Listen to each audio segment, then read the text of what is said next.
Hi there, welcome to part 2 of our convention prep video series. So end of last video, we'd sent off the Mark III designs. They went off to the laser cutters, and we came back with a Mark III Space Crash display stand. Had some problems, and let's talk about them now. So here's a drawing. Right, so as you can see on the shelves, which is the horizontal bit, you can see I've got slots cut in the middle. Well, they weren't cut in my actual shelf. They weren't cut there, so that was missing. And this caused a problem because what I had was an L-shaped bracket with tabs on that the shelves would sit on, and it would stop the shelves from bowing if you've got lots of books on there. Effectively act as a third leg. But that wouldn't fit, so I tried cutting the tabs off and sticking it under, but I didn't take into account the depth of the risers. So this needed redesign. That's a my problem. The slots not being cut, that's a them problem. A second problem I had was that the back plate was just a bit too short. It's like 10 centimeters short. To put a graphic on there and still have the books visible, it needed to be taller. And the bottom shelf was too narrow. There was a big gap between it and its riser. So first up, I fixed the back panel by getting some of the leftover wood from the Mark II, cutting a strip here, and a big strip here, and just literally gluing it up. And you can see it's not too bad. There's a big seam there, but as we're putting a graphic over that, you're not going to see it. So that's a win.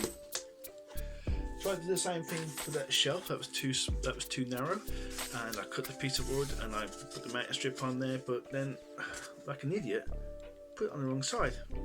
This bit should have gone here. So I found another bit of wood left over from the Mark II and cut another shelf. That's actually over there somewhere else. It's a bit rough and ready. It's nowhere near as pretty as the ordinary shelf units, but it works. And with the risers either side, you can't see the raw edges. I've sanded it down so there's no splinters, but it'll be fine. So I've redesigned this piece as well to take into account the height of the risers, and made a new piece from leftover Mark II scrap wood. So we've got that piece now, and I've put it all together, and yes, it does work. So that's great. I'll update the designs in the Inkscape file to take these new changes into account, so we've got something that works. And if we ever need to make another one of these, we can get it right the first time. So yeah, Mark III, pointed to display stand for the Space Crash, done.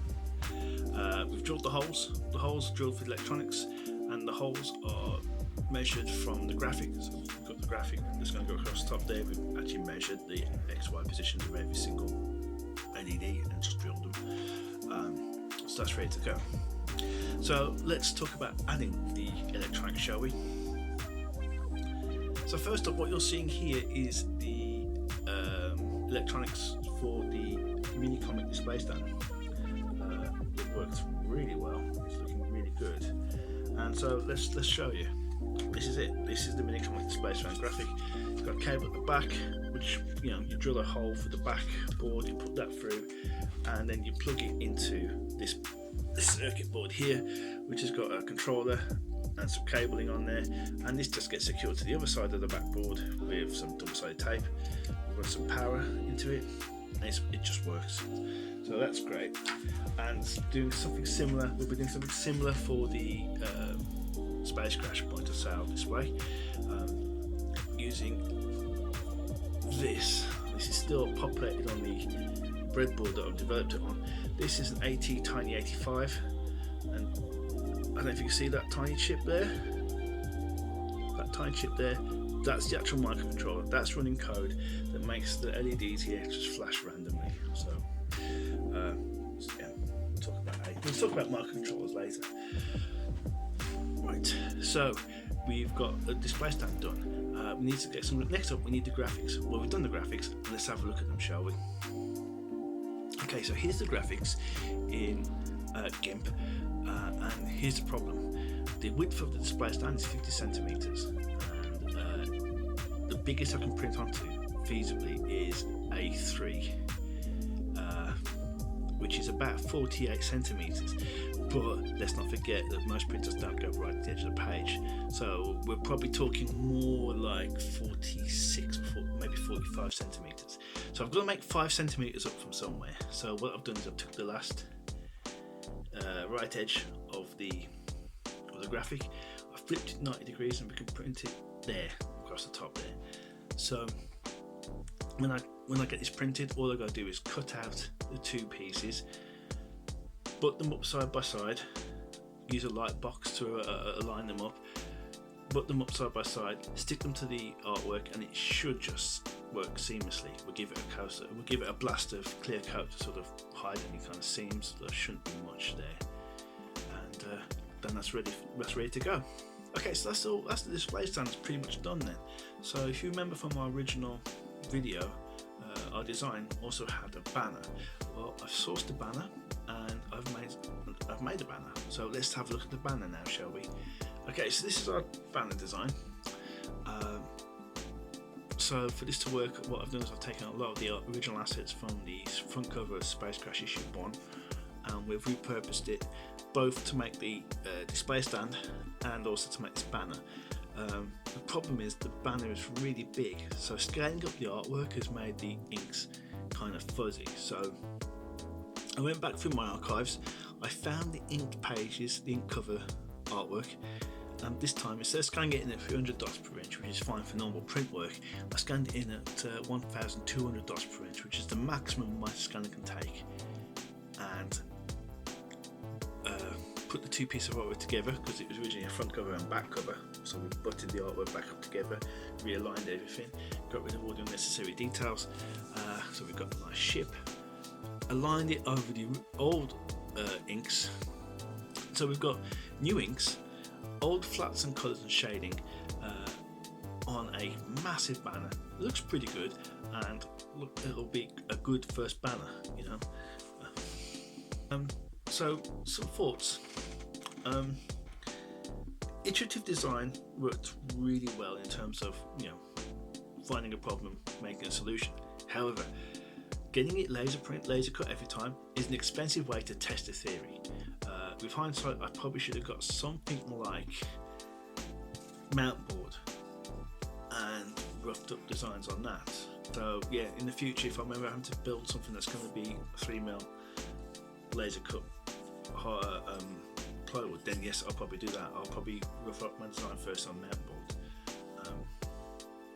However, I have learnt, or I have appreciated, that the display stand for Space Crash fits together a lot better and a lot easier than the mini comic display stand.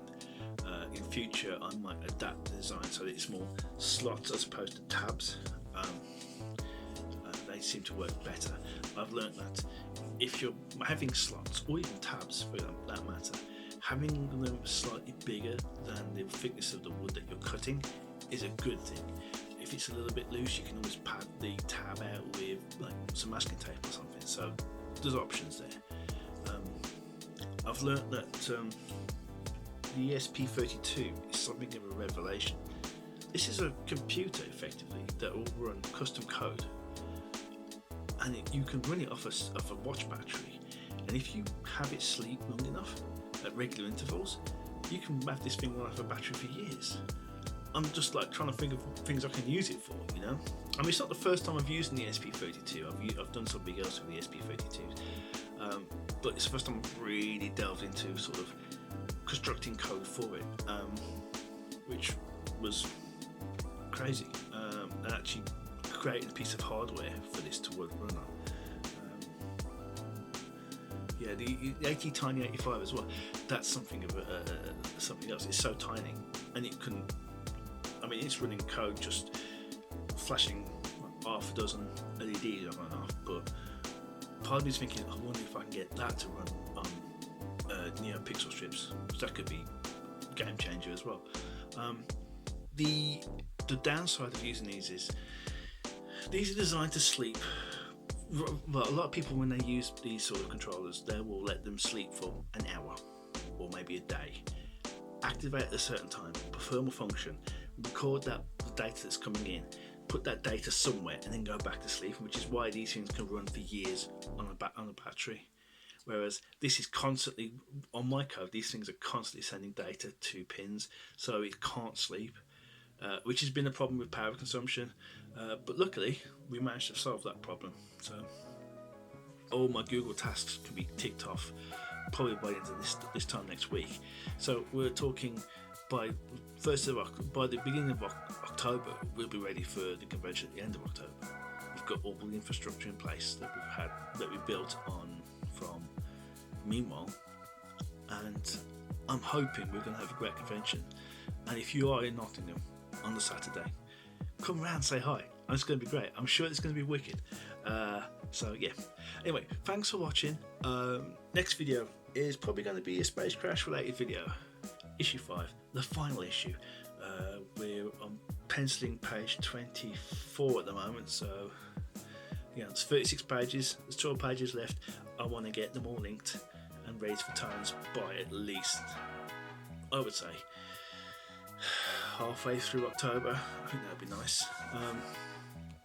Anyway, take care, like, share, comment, subscribe, all that good stuff, and we will see you in the next video. Okay, take care everyone. Bye now.